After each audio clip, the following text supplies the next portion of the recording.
Hello students, Ram Ram Saran है। हमने 5 chapter cover कर लिए हैं इस बुक के सीडीपी सीरीज जो स्टार्ट कर रखी है।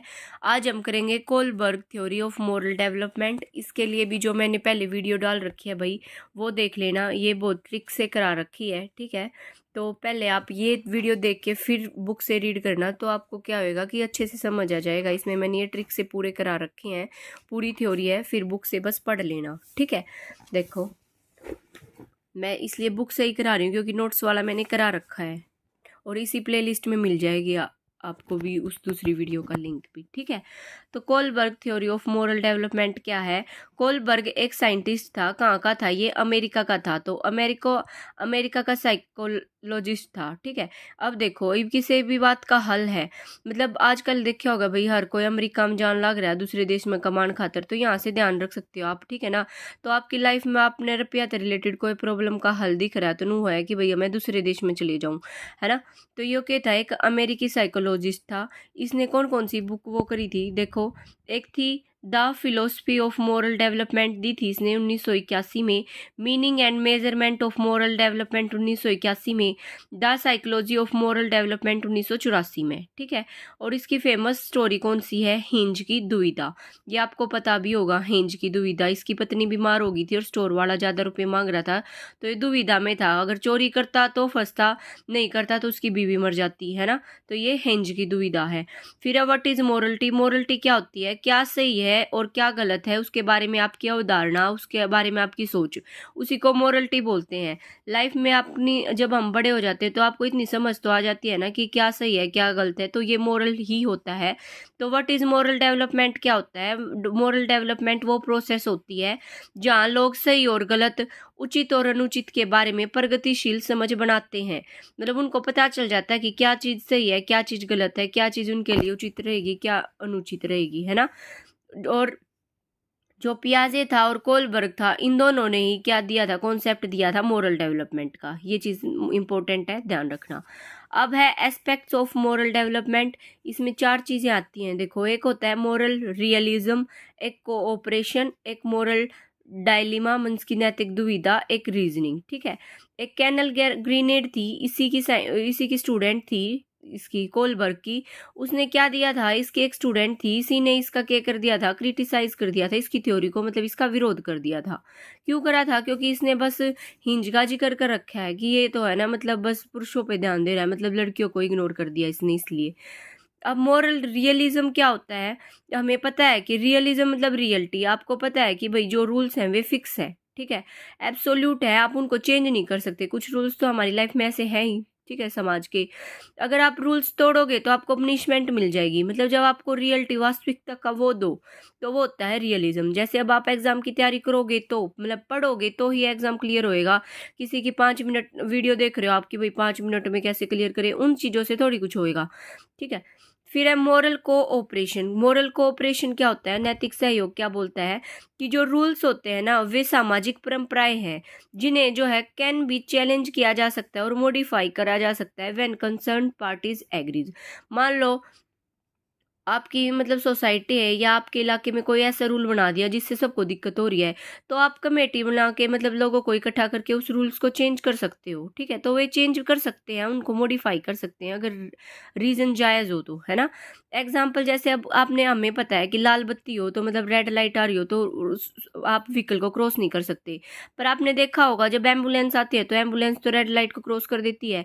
तो ये रूल है कि भाई पेशेंट को मतलब जरूरी है कि उसका ट्रीटमेंट पहले हो, इसलिए क्या है कि सब अलाउ कर देते हैं, कोई हंगामा नहीं करता। इसका एग्जांपल यही दे दिया कि अगर एम्बुलेंस लाल बत्ती पार करती है तो ये क्या है, एक मॉरल कोऑपरेशन है ना। वहाँ पे लोग खड़े हैं भाई भीड़ में बेशक, पर उन्हें पता है कि एम्बुलेंस जानी जरूरी है। फिर है इन सिंपल वर्ड्स, आप कह सकते हो कि यदि समाज की नज़रों में हमारा इरादा सही है ना तो हम नियम तोड़ सकते हैं, ठीक है। अब है मोरल डायलिमा, नैतिक दुविधा। जब आप लाइफ में एक ऐसी जगह पे फंस जाओ कि आपको समझ ही नहीं आ रहा क्या सही है क्या गलत है, मतलब कंफ्यूजन कई बार लाइफ में होता है ना। अब आपको हो रहा होगा इस चट की तैयारी करूं या ना करूं, कहीं एग्जाम फिर से क्लियर मतलब कैंसिल हो जाए, कदे वो ना हो, तो आप एक भ्रम में फंस रहे हो, पढ़ूं कि ना पढ़ूं। पर पढ़ लो, अब नहीं होगा तो अगले महीने होएगा, होएगा तो ऐसे थोड़ी है कि ये कभी लेंगे ही नहीं। फिर है मोरल रीजनिंग।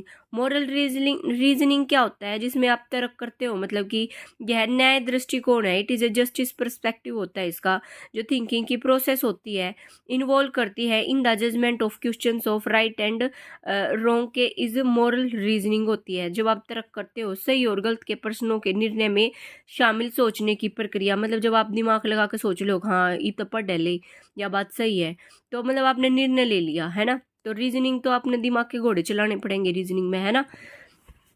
फिर है ये भाई कोलबर्ग वाला मोस्ट इंपॉर्टेंट है, ठीक है ना, एस्टेट और सीटेट के लिए भी और हर केवीएस, मतलब केवीएस कह रही हूँ, हर केवीएस के लिए भी और टीचिंग एग्जाम के लिए। फिर है कोलबर्ग के मोरल डेवलपमेंट थ्योरी, ये बहुत ज़्यादा रिपीटेड आता है एस्टेट में कि लेवल कितने हैं, इसके स्टेज कितनी है। तो ये चीज़ ध्यान रखना। देखो लेवल हैं 3, ठीक है, लेवल के हैं 3। अब आप अपनी उससे ले आकर चलो, चाहे तो कोई बच्चा कति रद्दी होगा, चाहे बीच सी का होगा, चाहे फिर वो कति वो होगा, है ना। चाहे तो आप कति गरीब होगे, चाहे मिडिल फैमिली में आते होगे, चाहे हाई में आते होगे। तो 3 चीज़ होगी। स्टेजेस के हैं, इस 3 का दुगुना कर दो 6, ठीक है। स्टेज कितनी है 6। देखो स्टेज में लास्ट में ई बन रहा है 5 और तीसरे नंबर पे के है 1, 5 और 1 6, इसने नु भी ध्यान रख सको हो आप, ठीक है। फिर है प्री, इसकी 3 लेवल बताए थे इसने। देखो कन्वेंशनल होता है ऊपर, प्री कन्वेंशनल और नीचे पोस्ट कन्वेंशनल। प्री कन्वेंशनल में 2 चीज़ आवे हैं। देखो पहले मैं इसको ऐसे अलग पेज पे बता ही दूँ आपने। देखो कन्वेंशनल है पहले प्री और फिर पोस्ट। ये मान लो आप बीच में हो तो मतलब पहला प्री का एग्जाम होगा, फिर आपका मेन एग्जाम होगा, बाद की बात है ना। इसने नू ध्यान रख लो। तो प्री कन्वेंशनल में क्या होगा, देखो पनिशमेंट, बालक मतलब मार पिटाई कर तू यो काम कर देना तो पीट देंगे, मतलब बालक पिटाई तो डरेगा, है ना। पनिशमेंट, और इसमें क्या आएगा, देखो पनिशमेंट अब इसके दो में है, मतलब दंड व आज्ञाकारिता। इसमें बच्चा आज्ञा मानेगा, क्यों मानेगा कि कदे उसने पीट दे में, कदे उसने दंड मिल जावे, है ना। दूसरा है इंस्ट्रूमेंटल रियलिटिविस्ट ओरिएंटेशन। देखो इसके पॉइंट्स क्या क्या है।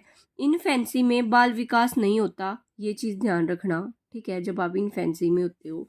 देखो पनिशमेंट क्या होती है, ये अर्लीस्ट मतलब सबसे पहली स्टेज है भाई, अर्लीस्ट स्टेज है ऑफ मोरल डेवलपमेंट। छोटे बच्चों में ये आम होती है। बालक जो है नियमों को क्या मानता है, फिक्स मानता है और एब्सोल्यूट मानता है, मतलब कि ये निरपेक्ष की, वो सोचता है कि हम चेंज नहीं कर सकते। द ग्रोस रिजल्ट जो होता है वर्क का मेक इट गुड या बैड, वो सोचता है कि अगर उसने काम कर दिया तो अच्छा बच्चा है, नहीं तो गंदा बच्चा है, ठीक है। Children work to avoid punishment, punishment से दंड से बचने के लिए काम करेगा, ठीक है, कदे उसके घर की कुटाई कर दे। मोरलिटी इज मोटिवेटेड, केवल दंड से प्रेरित होती है कि मतलब बस वो पिटाई के डरते काम कर रहा है, ऐसा नहीं है कि उसने खुद का दिमाग लगाया है। यहाँ पे मोरलिटी क्या होगी, एक्सटर्नल, पिटाई तो बाहर से होगी, वो खुद के थोड़ी थप्पड़ मारेगा, है ना। तो इसका एग्जाम्पल क्या है, जैसे कोई बच्चा है कि वो कह रहा है कि मैं चुप रहूंगा ताकि शिक्षक मुझ पर गुस्सा ना करे। हमारे टाइम पे क्या होता है भाई कि मतलब टीचर जब पीट दिया कर दिया अगर स्कूल का काम नहीं करके जाओगे तो होमवर्क का प्रेशर आया करता कि करना है, नहीं तो जाते पिटाई होगी, है ना। तो ये पनिशमेंट में आ जाएगा।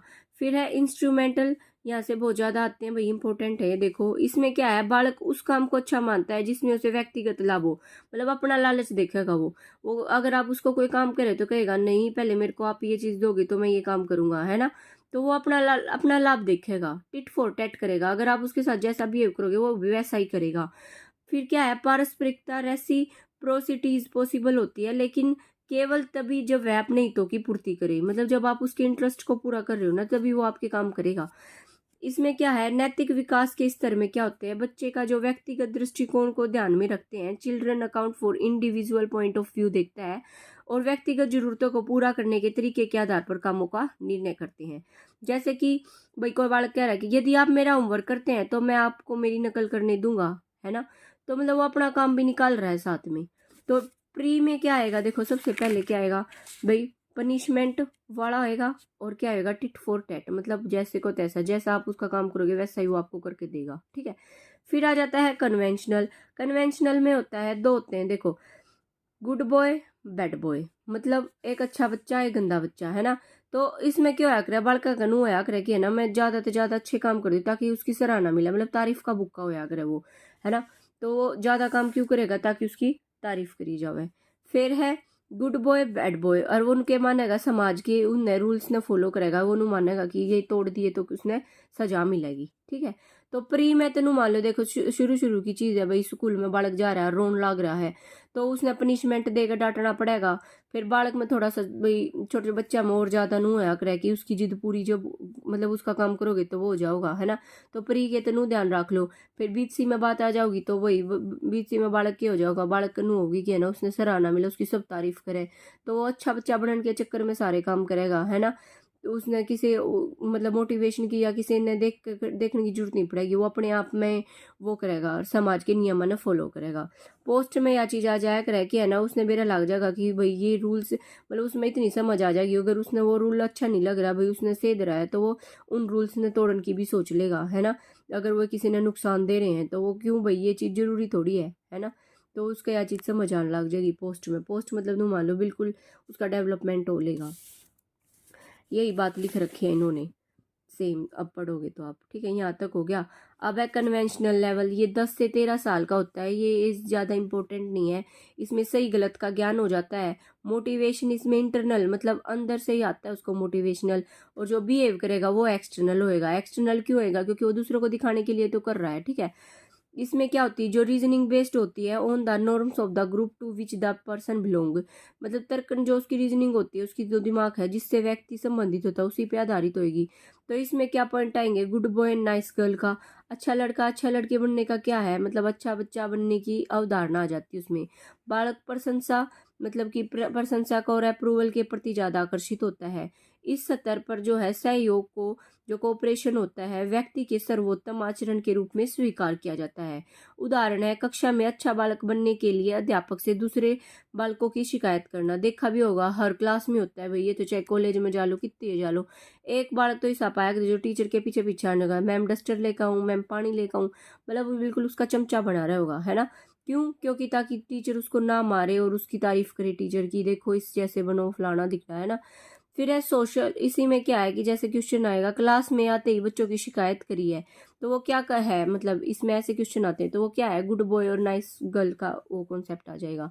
फिर है सोशल ऑर्डर मेंटेनिंग ओरिएंटेशन, इसमें क्या है, निर्णय लेते समय जो है ना, हम इसको लॉ ओरिएंटेशन भी बोलते हैं, सॉरी सोशल ऑर्डर। इसमें क्या होता है, निर्णय लेते समय समग्र रूप से समाज पर विचार करना, मतलब कानून व्यवस्था बनाए रखने, नियमों का पालन करने, अपना कर्तव्य निभाने और अधिकार का सम्मान करने पर ध्यान दिया जाता है। ठीक है ना। उदाहरण क्या है, आपको कक्षा नहीं छोड़नी चाहिए क्योंकि यह स्कूल के नियमों के खिलाफ है, आप उसके उनके रूल्स को फॉलो कर रहे हो सोशली, मतलब जो समाज ने रूल्स बना रखे हैं, तो वो सोशल ऑर्डर में आ जाएगा। अब है पोस्ट कन्वेंशनल, ये रह गए इसके दो टाइप, इसके भी दो टाइप होते हैं। पोस्ट कन्वेंशनल क्या होता है, it is also known as young adulthood, मतलब जब आप बड़े हो जाते हो तब की है ना एडल्टहुड की वो होती है। इसको it is also known as self accepted moral value level, मतलब किसी की जरूरत नहीं पड़ती, इसमें आप सेल्फ एक्सेप्ट करते हो रूल्स वगैरह को। इस लेवल पे क्या होता है, जो इंडिविजुअल के डिसीजन होते हैं are based on self chosen principle, मतलब खुद से चूज करते हैं वे अपने रूल्स वगैरह कि मैं तो इसको फॉलो करूंगा, मैं इसको फॉलो नहीं करूंगा। एंड मोरल रीजनिंग जो होती है इज बेस्ड ऑन इंडिविजुअल्स के राइट एंड जस्टिस, अगर उसको लग रहा है कि वो चीज उसके लिए अच्छी है तो वो उसको फॉलो करेगा, नहीं तो नहीं करेगा। This level is also known as morality of cooperation भी बोलते हैं इसको। और जो मोरल रीजनिंग होती है वो बेस्ड होती है इंडिविजुअल राइट्स एंड जस्टिस पे। The moral conduct of the child is under internal control, बालक का जो नैतिक आचरण है वो उसके आंतरिक नियंत्रण में होता है, मतलब इतनी समझ आ जाती है कि वो खुद कंट्रोल कर ले अपनी फीलिंग्स को और अपने को। ठीक है, तो इसमें सबसे पहले है social contract orientation. Social contract orientation क्या होता है, इस अवस्था में व्यक्ति समाज के नियमों का पालन करता है। इस अवस्था में व्यक्ति यह सोचने लग जाता है कि कुछ मूल्य, कुछ प्रिंसिपल, कुछ वैल्यू ऐसी हैं, कुछ प्रिंसिपल्स ऐसे हैं और कुछ राइट्स अपने ऐसे हैं, वे जो है कानून से भी ऊपर हो सकते हैं। ठीक है ना, मतलब कुछ हमारे राइट्स ऐसे हैं जो जरूरी नहीं है कि कानून ने बना दी तो वह चीज हमने करनी है। फिर है यूनिवर्सल एथिकल प्रिंसिपल, क्या होता है, it is also known as, इसको स्टेट ऑफ कंसाइंस भी बोलते हैं, विवेक की अवस्था भी कहते हैं। ये क्या होती है, हाईएस्ट स्टेट है ऑफ मोरलिटी की। ठीक है, यूनिवर्सल एथिकल प्रिंसिपल। अब इस डायग्राम में भैया ऐसे स्टेप 1 स्टेप 2 में देखो, ये मतलब इसके ये दो स्टेज होती हैं इसके, फिर ये इसकी कन्वेंशनल की दो हैं, पोस्ट की दो हैं, यही लिख रखी हैं। ठीक है, एक डायग्राम ताकि आपको याद हो जाए। फिर है वन लाइनर के क्या दे रखा है इन्होंने कि जो मोरलिटी होती है वो रेफर्स करती है टू द वे, किस वे से नैतिकता से तात्पर्य उस तरीके से है जिसमें लोग दिशा निर्देशों या सिद्धांतों के एक सेट के अनुसार वहां चुनते हैं जो सही बनाम गलत और अच्छा बनाम बुरा के बारे में उनके निर्णय को नियंत्रित करते हैं। तो मोरलिटी तो वही होती है ना, क्या सही है क्या गलत है उस चीज के बारे में। कोलबर्ग क्या कहता है, कोलबर्ग ने पियाजे के सिद्धांत का ही विस्तार किया है और प्रस्तावित किया कि जो मोरलिटी होती है ना, नैतिक विकास एक कंटिन्यूअस प्रोसेस है जो जीवन भर चलती रहती है। ठीक है, आपको जरूरी थोड़ी है भाई कि मतलब आप एडल्टहुड में आपको पता चल जाए। कई बात तो हम हमारी ओल्ड एज हो जाती है, हम बुढ़ापे में पता चल जाता है कि भाई हाँ यह चीज़ ठीक है या चीज़ गलत है, मतलब बाद में समझ आती है। तो ये जीवन भर चलने वाली प्रक्रिया है, इसकी कोई लिमिट नहीं है कि भाई आप इस एज तक आपको सब पता चल जाएगा। कोलबर्ग की सबसे अच्छी ज्ञात जो कहानी में से कौन सी है, एक हिंज की दुविधा नामक व्यक्ति के साथ है जो कितना है जो यूरोप में कहीं रहता है। यहाँ पे आपका चैप्टर कवर होता है।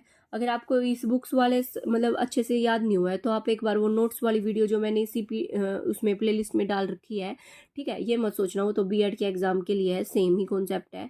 अब वो जरूर देखना, फिर ये देखना, फिर आपको देखना, आपको मतलब याद करने की जरूरत नहीं, अपने आप ही याद हो जाओगा। बाकी जिन स्टूडेंट्स ने 5 चैप्टर कवर किए उनको पता होगा कि भाई कैसे समझा रही हूँ मैं। और इसके ऑब्जेक्टिव क्वेश्चंस हम बाद में करेंगे।